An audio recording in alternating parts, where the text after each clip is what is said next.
Hello and welcome. My name is Errity Green and this is Wise Women Oracle and Tarot. And today I'm bringing you a pick a card reading on your biggest shadow right now. So we're going to be looking at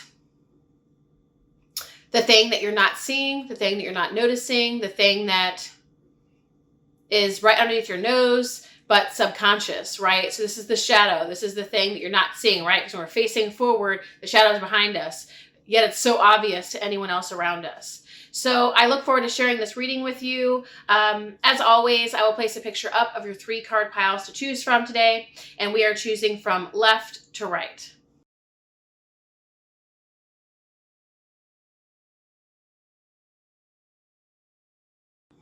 All right, so card pile 1, we are talking about your biggest shadow right now. So I feel like you've been through some kind of challenge, confrontation, or conflict with either within yourself or with someone else.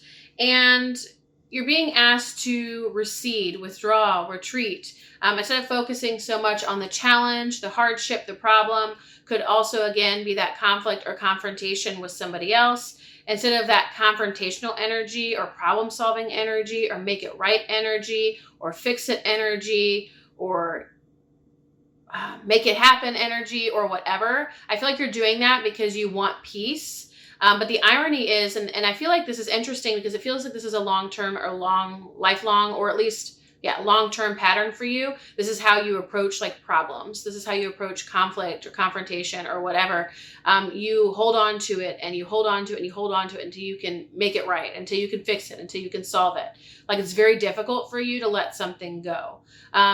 It kind of reminds me of like the genius, the mad scientist who has this formula they have to figure out and they are not dropping it. They are spending nights and weekends and years and decades in their lab to figure it out, and therefore hardly eat, hardly sleep, hardly see their loved ones. Now, it doesn't have to be that dramatic, but that's an example of that kind of energy of where it's difficult to let go when there is some kind of challenge in your world, problem in your world, something that you're trying to solve or understand or fix, or especially a relationship issue.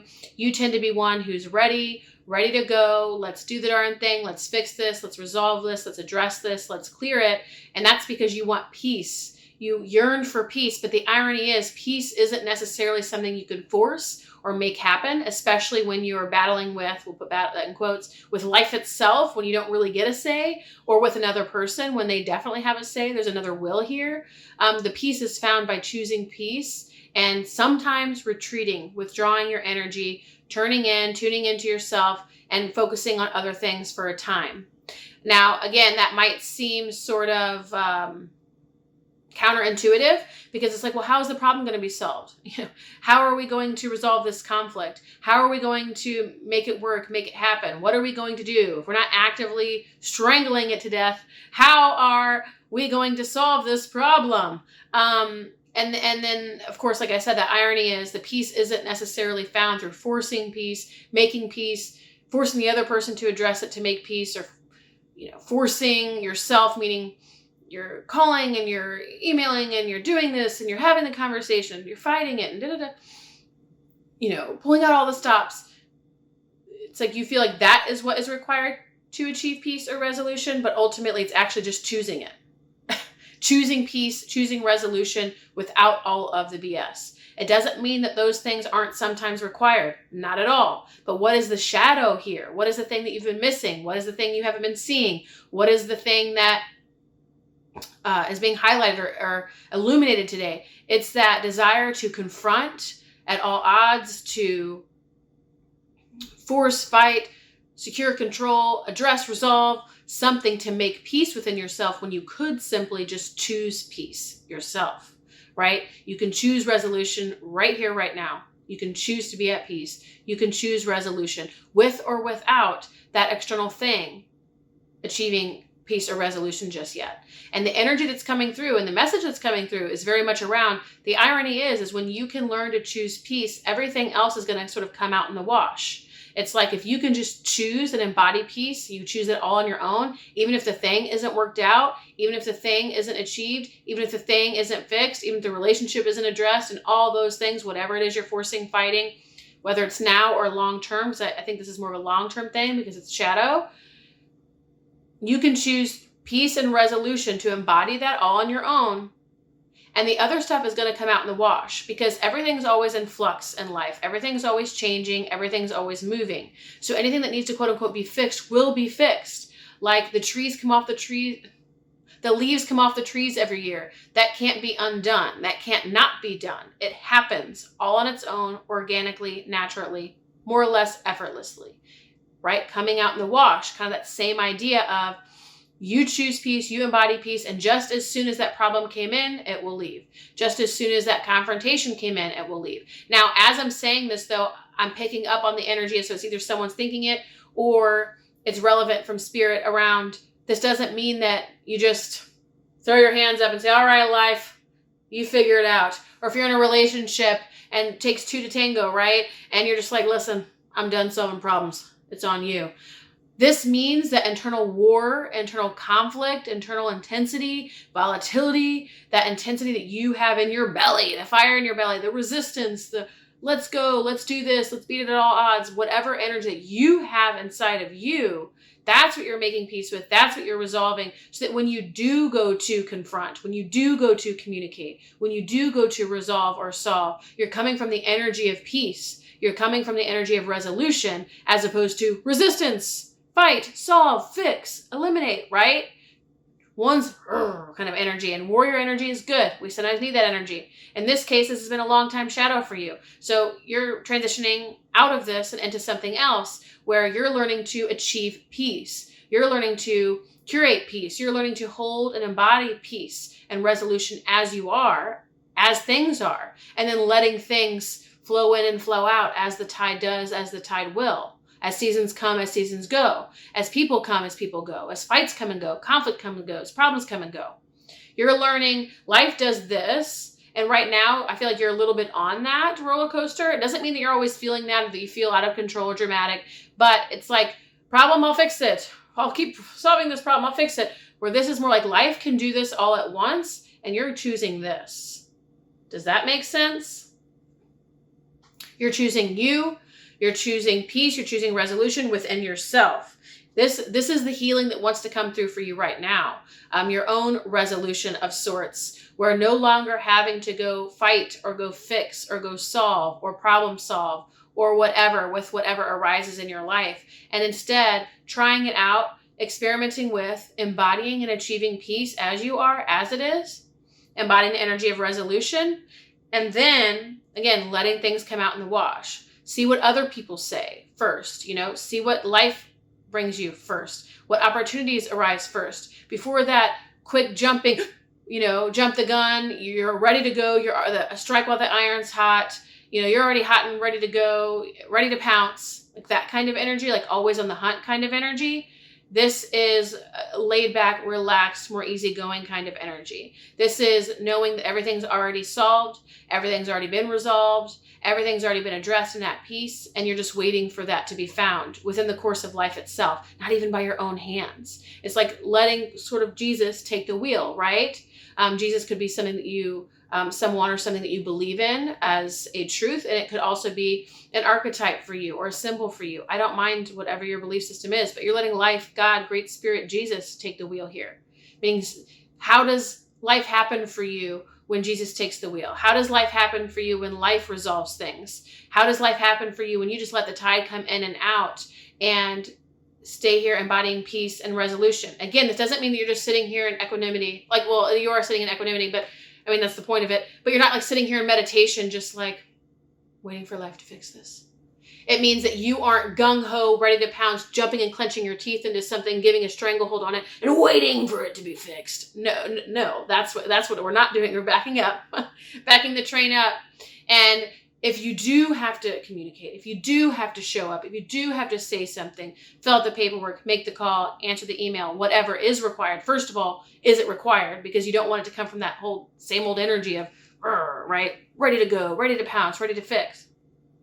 Instead, this is more about leaning back, listening to life, letting the flow come in and out, the tide come in and out, the seasons come and go, people come and go, etc., then if you must show up and do a thing, you're coming in with the energy of peace and resolution instead of problem solving, resistance, let's fight, let's undo this, let's address this, let's resolve this, right? It's like you want the peace, but it's not always going to come through the ways and the means that you've taken up until now. This is more about you embodying peace and resolution all on your own and then letting everything else come out in the wash.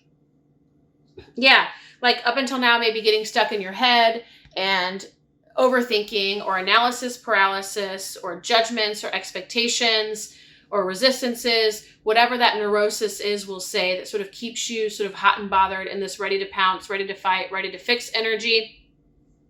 You feel like that's what's going to bring you peace, because I feel like you actually ultimately don't like conflict and confrontation. It's not your favorite thing. It's not something you want to have to deal with or bother with. And so you feel like, okay, if we just get this done, take care of this now, we can move on. But I feel like that's not always the outcome that is achieved, because you're still always in the ready to pounce, ready to go energy. So you actually don't find that peace that you keep saying you're going to find if you just solve this problem and solve that problem. There's always going to be problems. There's always going to be new miscommunications and conflict and confrontation. So instead of like always being ready to go to address each and every one of those things and constantly put out fires, this is more about just being at peace and being in a state of resolution and then letting things come and go as they do.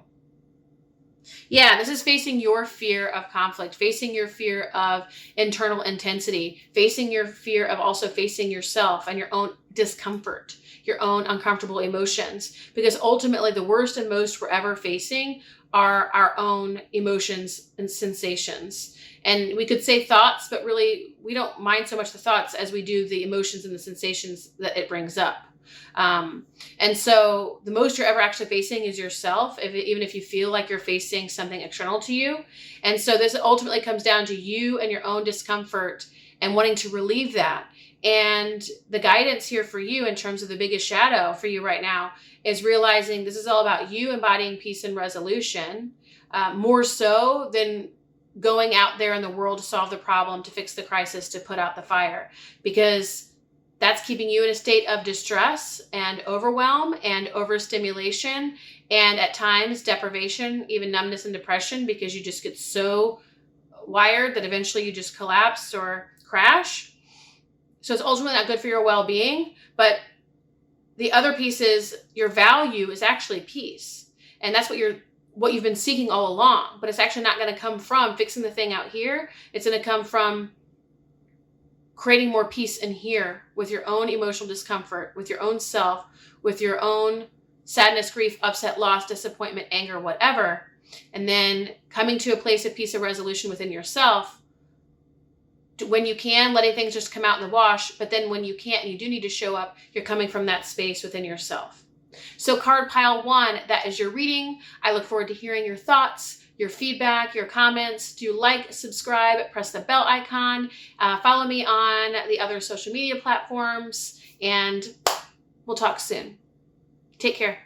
All right, card pile 2. This is your biggest shadow right now. So your biggest shadow right now, I feel like when I opened, I'm trying to gain the energy that I had when I pulled out the cards. Give me just a moment here. Oh, it's seeing your power more than you do.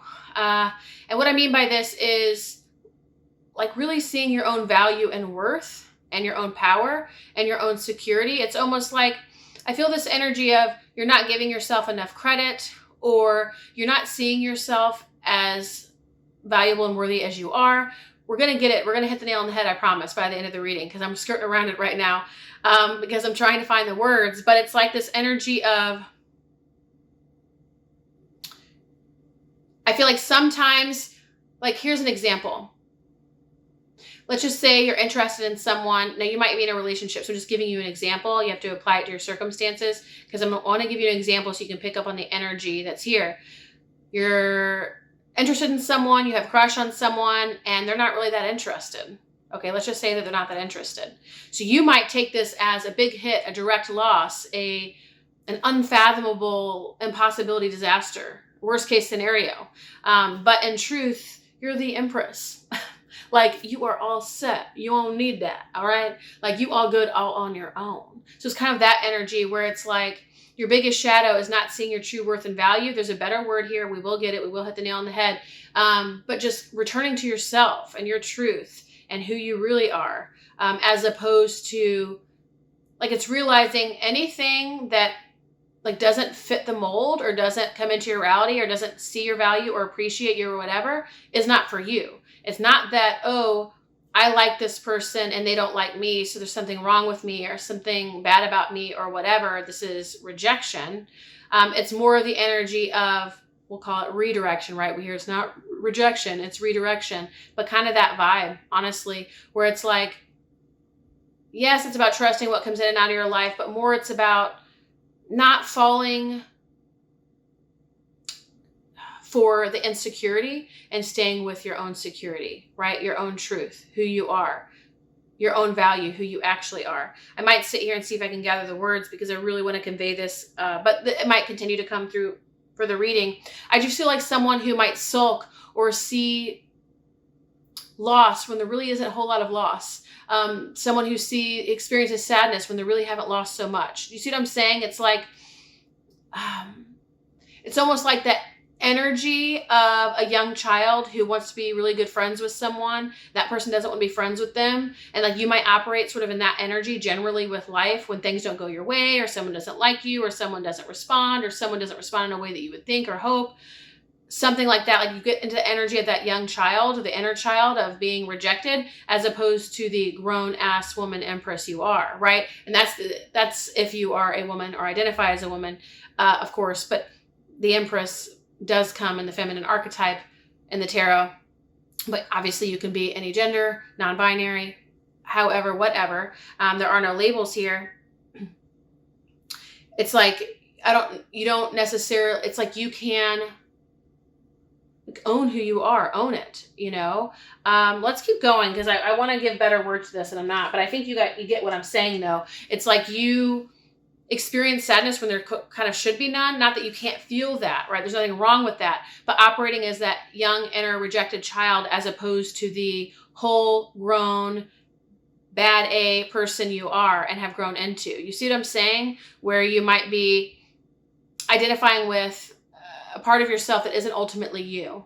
You end up, I feel like this is your response to rejection in life. When things don't go your way, when people don't like you, like any form of rejection, right? Someone doesn't write you back, someone ghosts you, someone isn't kind to you or whatever. I feel like you might default into this young, inner, rejected, wounded child identity or part of yourself, as opposed to the full, whole, grown A person you are, if that makes sense. I think we're getting closer and hopefully you're understanding what I'm saying. And I think we'll continue to nail this down as we go. So I think that's your shadow though. I think it's your big insecurity, is not recognizing that you are so much bigger, brighter, badder, bolder than you give yourself credit for. And you're so full and you're so matured and mature. And I feel like you've done the work and you've done the things and whatever.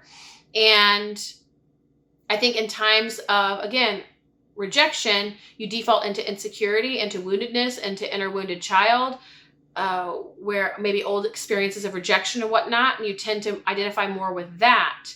And then you might question yourself. You might doubt yourself. Then you get upset and you're sad and where did they go? And why did they leave? Or whatever that is. Or why didn't they choose me? Why didn't they pick me? More of that, as opposed to the whole grounded, I've done all this work, I'm secure, et cetera, I'm self-resourced kind of person that you are now, today. You kind of default into that insecurity as opposed to your security. It's like you are much more secure than you might occupy regularly. Like, you're much more secure in yourself. That's what it is. You're actually much more secure in yourself, and you even present that way to other people, but you are that way. You've done the work to be that way. But when rejection occurs, or things that are similar to previous woundings or might have affected you as a child or even in past lives, you tend to default to insecurity. And I feel like you don't always see that, or even if you know that, you're not fully seeing how secure you really are, right? How good you really are, like what a great catch you really are. You default to questioning and doubting yourself as opposed to owning yourself and being like, that person's loss. Does that make sense? So it's like, you'd be the type of person to question yourself and second guess yourself instead of saying that person's loss.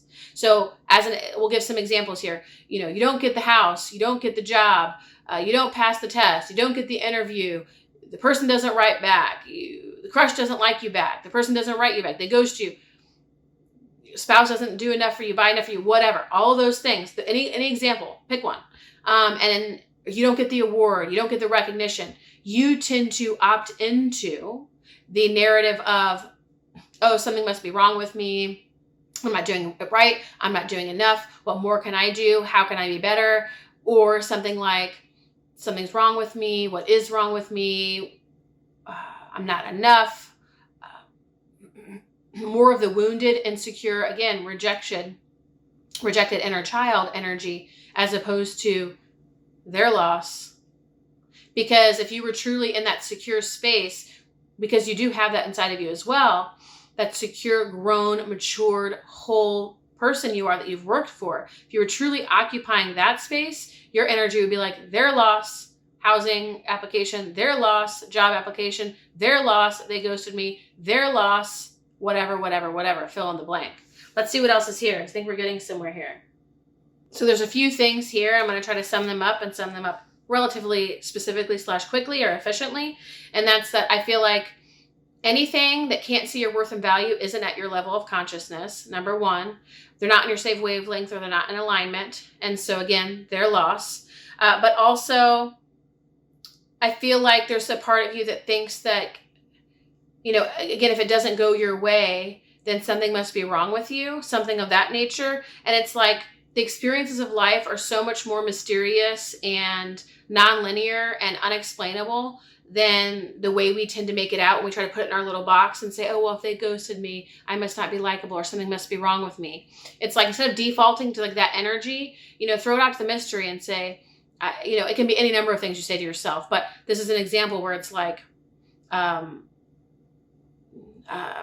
who knows? I'll never know why they didn't write back, but I'm secure in me and I know who I am and I know my worth and value. It's more of that energy. There's an opportunity for more self-love here as well as self-mothering and self-parenting to really support yourself, to see yourself as loved and support yourself. And again, occupy and anchor into more of the secure in self energy than the insecure with self energy. Because your big shadow is being insecure with self instead of secure in self. We finally hit the nail on the head. And I feel like anytime anything doesn't go your way or the way that you think it should, meaning your ego, you take it as something negative about you. But it's saying, no, there's a way bigger picture here. There's a way bigger mystery, a way bigger scheme of things than you could possibly understand. And just assuming that just because something didn't go your way, this person doesn't like you or this application didn't come through or whatever, just assuming something's wrong or bad or negative about you. First of all, that causes a lot of problems because a lot of things don't go our way in life, but it's like that's a belief that needs to be looked at because it's ultimately not true. And there's so much more happening. There's such grander intelligence to life than the way that you've sort of not dumbed it down, but simplified it to, oh, well, if something doesn't go my way, I must not be likable, or I must not be worthy, or I must not be valuable, or I must not be worth it. Do you see what I'm saying? It's like, it's not automatically going to be that now you need to be insecure about yourself. Instead, this is about trusting the way that it goes, letting go of the way that it goes, chalking it up to the great mystery of life, and moving on from a place of self-love and security. Yeah, these opportunities are for you to anchor more into your secure in self energy or your high priestess energy, your knowingness about yourself energy, your truth energy, your self-love energy, than it is an opportunity to then default to your woundedness. So anything that happens is more an opportunity for reflection and illumination and self-understanding and self-knowing, and then anchoring into more security and more self-love than it is the opposite. I hope that makes sense. Any kind of rejection in your life, yes, it's redirection, but it's also resurrection, we'll say, or reclamation. When rejection happens, it's more of an opportunity for you to continue to reclaim yourself and resurrect yourself than it is to defile yourself, right? Of just, oh, I'm bad, I'm ugly, something must be wrong with me, bad girl, bad boy, whatever. Does that make sense? Card pile 2, your biggest shadow. I don't think this is just big shadow right now. I think this is your biggest shadow in life, is seeing the world, perceiving life, perceiving the world and other people, their actions, their reactions, their behaviors from a place of insecurity instead of security. You are going to experience a dramatic difference in your life and yourself, and especially in your overall health, well-being, and esteem when you choose to see life through your own security, knowing your worth and value, trusting your worth and value, anchoring in your worth and value, and then occupying yourself there to where you see life from a place of security and self-love. And then you're going to use all the experiences that you have in life, including the ones of rejection, as opportunities to more firmly anchor into and expand into who you are.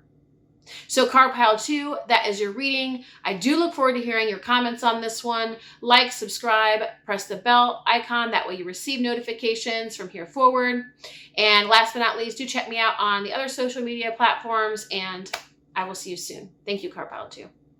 All right, card pile 3. This is your reading. We're talking about your biggest shadow right now. I am finding that these are your biggest shadows in general, but we'll say your biggest shadow right now. So I feel like card pile 3 years is kind of a cute and fun and sweet one. I feel like you have a yearning for love that you deny. So I feel like you actually deeply yearn for love. So I'm feeling 2 situations right now, but this could be many situations. It could take many forms, but the first ones that I'm getting is one that you are single and yearning, seeking for love, maybe not being honest with yourself about wanting love, but in truth, subconsciously at the very least, yearning and seeking for love that then you might repress or deny or not give much voice or say to. Or this is someone who is in a relationship already, maybe even a long-term marriage, and really seeking connection and love and a deeper level of intimacy that's just not available currently in their life, but they are seeking it. And I feel like they deny it because they feel like they can't get it from their current partner. And so it's better just to deny it and sever that desire altogether and to give up on it than to face the fact that you're not getting it from your current partner, because that might also mean you would eventually have to leave, and that's too scary. I also get the energy of feeling like seeking for love that is either unrequited or love that isn't available to you now or just yet. It kind of has the energy of someone who could be considered closeted, or they haven't come out with their sexuality or their gender orientation or whatever, and they might have either a crush on someone in particular or just in general be oriented toward a particular type of person or whatever, and it feels like that's off limits. And instead of, again, because all of this is about your shadow, so it's about what you're not seeing. So just like the other examples where you actually want that, but you've denied that you want that and sort of tucked it away so that you can live out your everyday life, basically, and not have to give that too much attention and face the fact that you don't have it. But ultimately, you want love, and it's okay to want love. It's giving voice to that. It's making that okay. It's supporting yourself to feel safe in that. It's supporting yourself to accept that. It's supporting yourself to be honest with yourself about that, card pile 3, that you want love, and that's okay to want love. And of course, it's easy for me to say. There's no rationalizing it. But once you have awareness around it, you can start to build acceptance around it and okayness around it and some invitation around it and some safety around it, and slowly let it become something that you allow yourself to feel, allow yourself to embody. Because I feel like that embodiment is actually what's going to bring you closer to the outcome, i.e. a relationship or a love connection or a meaningful romance that you desire to experience. If you're denying it, it's always going to be sort of kept out of reach or just out of arm's reach, as opposed to within your space, within your energy, within your life, because you're denying it. You're saying, oh, I want this, but I don't want this, or I don't want this at all, but I kind of want it. It's like, well, letting it be in your body, letting this desire come alive, have form in your life and body and your experience, and letting it inform your choices and your movement. If we're denying a desire, repressing it, hiding it, suppressing it, silencing it, it's interesting, the energy that I'm getting here, the message, it's almost like we sever it from helping move us to the right things, right? Right people, right place, right time, right opportunity, right chance encounter. It's like if it's denied and put away and tucked away, we're going to, number one, attract people who are similar in that regard. Not that we can't attract people on other extremes, but we can attract that. We can also, it'll always be something that's right, again, unrequited or just out of arm's reach, or it doesn't quite work out. It's like letting this desire come up and in and fully like be alive in your body so that it can move you toward the right things. And I've never really encountered this before, where I realized, even myself and my own personality as Errity, that for and inspiration to fully be given momentum or permission or whatever movement, we have to give it permission to be fully alive within us. We have to embody it. So let me give you an example. Let's just say if we're hiding that desire for love, that means we're not really going to feel that desire for love. It means it's going to be tucked away. So we're going to carry on our normal life, right? We're going to go with the motions. We're going to go to work. We're going to clock in, clock out. Maybe we have kids. Maybe we have other responsibilities. And we're just going to kind of do that. No big deal, right? Life might be satisfactory. There's nothing wrong with that. But the desire just hasn't been given full permission to be embodied. And so it hasn't really moved us in any particular direction. Now let's assume we take it off the leash, and maybe we're scared of that. Maybe we're scared it will consume us or take us over, or we'll lose ourselves completely, or the traction that we've made, right? And those are all fair game. Or maybe we fear what will happen if we allow desire again, because maybe every time we allowed desire, we got burned, we got hurt. We don't want to do that anymore. So, right, there's that stuff that can come up, and it's important to be aware of that.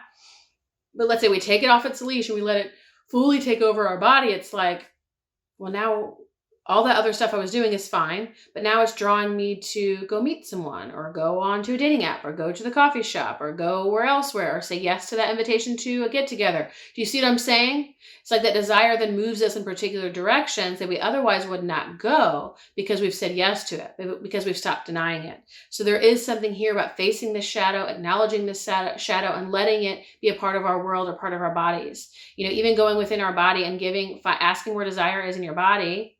And then, you know, unlocking those chains. You know, maybe you're sawing through the chain, maybe you're taking a key and opening it up. Maybe you are asking it to just open up a little bit and give a little bit of breathing room and space. Maybe you're having to hold down the doors a little bit, at least temporarily, so that everything can come up and out. But you might go inside your body, see where it's sort of tucked away, locked away, and see how you can give it space or permission or breathing room to come out. Even if it's just a gentle coming out, because usually things don't come out like, ah, you know, sometimes they do, like a dam has been opened, but oftentimes it's more of a like peeking out like a groundhog. Okay, so your desire, I feel like you've been trying to play it cool. You've been trying to play it cool, but the truth is you want this. The truth is you can own it. The truth is you can claim this. I feel like a part of you is scared to be vulnerable and scared to go out there and sort of show up sort of naked, quote unquote, as yourself and be like, I like you, or I want this, or this is important to me. And we gave a bunch of reasons as to why that could be, you know, why you might be scared. Maybe you were burned in the past. Maybe you were hurt in the past. Maybe you're caught up in other day-to-day responsibilities. Maybe you don't even know that you've hidden it and tucked it away, but in one way or another, you've sort of not made it okay, not allowed it, not given it full permission, right? Because it's shadow. So meaning it's not fully conscious right now for you. So it has been tucked away one way or the other. I feel like you're trying to like strong arm this and be strong through it. And like, I can take care of myself and I can be by myself and I don't need this. I don't need nobody and I'm okay and I'm all set. Like that kind of energy of, again, strong arming and being strong. But in truth, the energy is asking you to be a fool, right? The fool in the tarot, to be open, available, willing, to choose to be vulnerable, to choose to be naked in quotes, like naked, vulnerable, available, authentic to you, authentic to what that desire is, letting yourself feel it, letting yourself go there, letting yourself show up, letting yourself make the move, say the thing, share your feelings authentically, communicate, letting yourself be the fool in love, right? As opposed to, again, strong arming your way through this. I don't need this and I don't need no one. I'm gonna be just fine and I've been fine up until now. I'm gonna be fine until I die. You know what I'm saying? That sounds so ridiculous. I'm making myself laugh with this ridiculous crap. Ridiculous stuff. I don't know what YouTube censors, but anyway, or has a problem with. But I feel like you're trying to strong arm this and sort of be invulnerable and sort of shield and protect yourself from love. But ultimately, this is the thing that you want the most. But it's something you've denied the most. And now it's time to look at this in the face and choose to be the fool. Choose to be vulnerable, meaning it's not the disempowered vulnerability of, oh my gosh, I'm going to get hurt, whatever. You're actually choosing it. So it's empowered, from an empowered place, knowing you can keep yourself safe, trusting that you've learned from the lessons of the past, knowing that maybe not everything that will go your way, but you're choosing to be vulnerable anyway. You are choosing to be vulnerable, to be naked and open, even if it means being afraid, but still allowing yourself to be vulnerable so that you can call in, draw in, connect, or whatever with the kind of love that you seek and desire. Yeah. And it's saying, I feel like you feel this loneliness or this seeking for or this searching for of like, I don't have it. I need to go look for it. How will I find it? I'll never find it. So I give up, right? I'm going to be strong. Act like I don't need it. Act like I don't want it. Tuck it away. But in truth, it's saying you're more of a magician. Like you get a choice in this. You can create this. You can experience this. It's ultimately up to you. And how do you do this? I think we already talked about it. It's allowing this desire to be a part of your world, a part of your life, a part of your body, a part of your energy. How can you connect with this energy more? You know, you might go into that desire and say, how can I see what it has to say? You know, maybe it speaks in impulses or instincts or moves you towards something. Or maybe it does have something to say, like even you get a download or you feel an impulse or a sensation or an urge. But I feel like communicating with this desire, giving it permission to exist, to sort of take form in your life in one way or another, letting it be a part of you, and then integrating it. So letting it live inside you and help make choices and move you toward things and um, communicating with it and allowing it to have a say and giving it permission to exist and move within you versus being tucked away inside, right? Because again, that desire is going to move you toward and also attract toward you more love interests, more love opportunities, more love connections than sort of a disembodied kind of hoping for, kind of not, one foot in, one foot out, kind of sort of maybe not, but just outside of arm's reach. You're going to get a lot of that versus someone who is ready to love because, right, it's saying you're not ready to love like you are, but you've denied it. And this is what you want most, but you haven't let yourself have it. So card pile 3, your biggest shadow right now is denying your yearning and desire for love, especially romantic love, especially companionship. You've tucked it away, hidden it. It's been relatively subconscious. You're being asked to let it out, to let it play, to follow its impulse or urge or meanings and yearnings.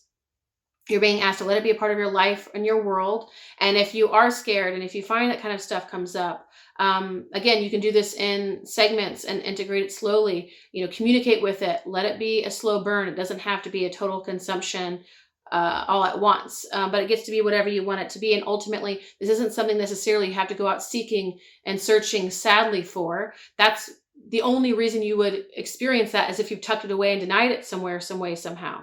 So let it breathe and be and experience and exist in your body. And then you're going to be able to sort of quote unquote achieve the outcome, i.e. experience more love in your own inner world, this desire, but also then connect with that desire for love and others, which is what brings people together. All right, card pile 3. I really enjoyed sharing this reading with you, and I look forward to future readings. I would love to hear your comments, your shares, your feedback. Do like, subscribe, press the bell icon. Check me out on the other social media platforms, and I will see you soon. Thank you, card pile 3.